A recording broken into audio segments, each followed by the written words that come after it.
ये तो अच्छा, हमारे ये लिए एक ये चीज़ें जो ऑफ कोर्स नज़र आई हैं हमें आईएमएफ के साथ बातचीत में, मामलात में, वो बेहतरी हो गया। एसआईएफसी जो खाकान साहब आप बात कर रहे हैं, लेकिन हमने एक चीज़ जो देखी अभी इसमें जो अहदाफ रखे गए हैं, मैं आज पढ़ रहा था कि पाकिस्तान जो है वो अपना जीडीपी में 0.4% सरप्लस हासिल कर लेगा। क्या इन्हीं इकदामात पर, इन्हीं डायरेक्शंस में हम इन अहदाफ को हासिल कर सकते हैं?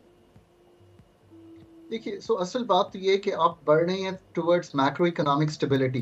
हम्म। मैक्रो इकोनॉमिक स्टेबिलिटी जब भी कोई मुल्क हासिल कर लेता है, इससे आगे का जो सफर है वो तो यही है ना कि आपने ग्रोथ को रिवाइव करना, यानी कि आपने इन्फ्लेशन को संभाला, आपने सही। अपने खसारों को संभाला। तो आगे आप क्या करना चाहते हैं? आगे आप यही करना चाहते हैं ना कि आप बढ़ें टुवर्ड्स ग्रोथ।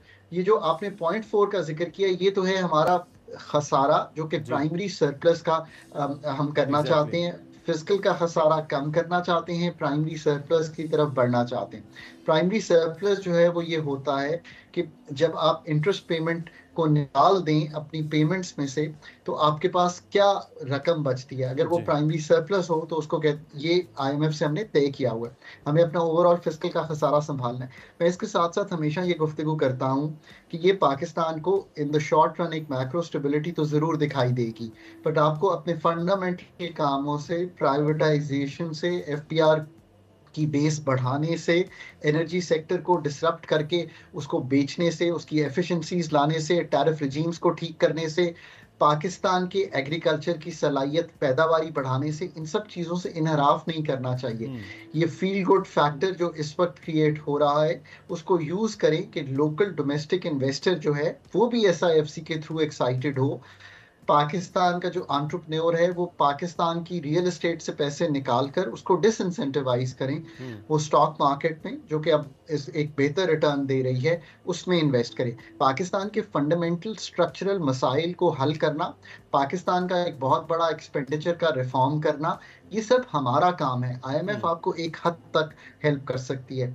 फाइनली मैं एक जुमला हमेशा इस्तेमाल कर रहा हूँ पिछले कुछ महीनों से: IMF is a necessary condition for Pakistan's prosperity, but hmm. it's not a sufficient condition for Pakistan's exactly. prosperity. The बिल्कुल। sufficient condition is the structural and the fundamental reform that Pakistani doctors have to themselves do. And I really hope कि आने वाली government के सारे चीज़ें जो जिनकी अभी मैं गुफ्तगू कर रहा हूँ आपसे, उन पे काम करेगी। अदरवाइज हम ये इस साइकिल से कई दफ़ा गुजर चुके हैं और हम नहीं चाहते कि हम वापस आएं इस साइकिल में। दो एस्टैब्लिशमेंट की बहुत बड़ी पुश है कि हम इस साइकिल को परमानेंस दे सकें, एंड आई रियली होप कि हम दे तो सकेंगे। ये कर भी सके, बड़ा ज़रूरी है। अच्छा, एक चीज़ जो मैं इस पे नोट कर रहा था कि एक तरफ पेट्रोलियम मसनूआत की कीमतें कम हो रही हैं, जो एक गर्दिशी कर्जा है, सर्कुलर डेट जो है हमारे जो पावर सेक्टर के अंदर दोनों जगह पे, ऑयल एंड गैस, वो उसमें भी अब कोशिश की जा रही है कि इसको काबू किया जाए और ख़त्म किया जाए। इसके फिर कैसे और कब तक के असरात होंगे जो हम कम अज़ कम इस वक्त बोझ तो बर्दाश्त कर रहे हैं, लेकिन कम अज़ कम पाकिस्तान की मईशत तो बेहतर हो। प्राइसिंग चेंजेस से आप फ्लोज को तो ज़रूर बर्दाश्त कर लेंगे कि वो हम्म। कम हो जाएं। प्राइसिंग चेंजेस जो हैं ऑफ कोर्स लोगों पर भारी पड़ते हैं, पर अगर आप 3.5 साल गैस की कीमत तब्दील नहीं करेंगे तो ये कोई अच्छा रिफॉर्म नहीं है। हम्म। सो प्राइसिंग रिफॉर्म ज़रूर हुए हैं और कोशिश की गई है कि सर्कुलर डेट के जो फ्लोज हैं, बोथ जो सेक्टर्स हैं, पावर और गैस, उनको संभाला जा सके। बट देखिए, सबसे ज़्यादा ज़रूरी तो ये बात है ना कि हम बिलीव करें कि जो एनर्जी सेक्टर है वो एक बहुत बड़ा रिफॉर्म मांगता है, और ये रिफॉर्म शुरू होना चाहिए इस सोच से कि एनर्जी सेक्टर सरकार जो है वो नहीं चला सकती। सारे discos, major generation companies, major power plants, major वापडा के अंदर काम, ये सारे सरकार में हो रहे हैं। और आप इसकी हालत को कंपेयर कीजिए टेलीकॉम सेक्टर से, जो एक प्राइवेटाइज, डाइवेस्टेड और जिसे कहेंगे डीरेगुलेटेड सेक्टर है, तो हम्म। आपको ये अंदाजा होगा कि वो एक बिल्कुल ही डिफरेंट पिक्चर है। बिल्कुल। वहाँ जाना चाहते हैं तो कोशिश कीजिए कि सरकार का, स्टेट का फुटप्रिंट कम करें।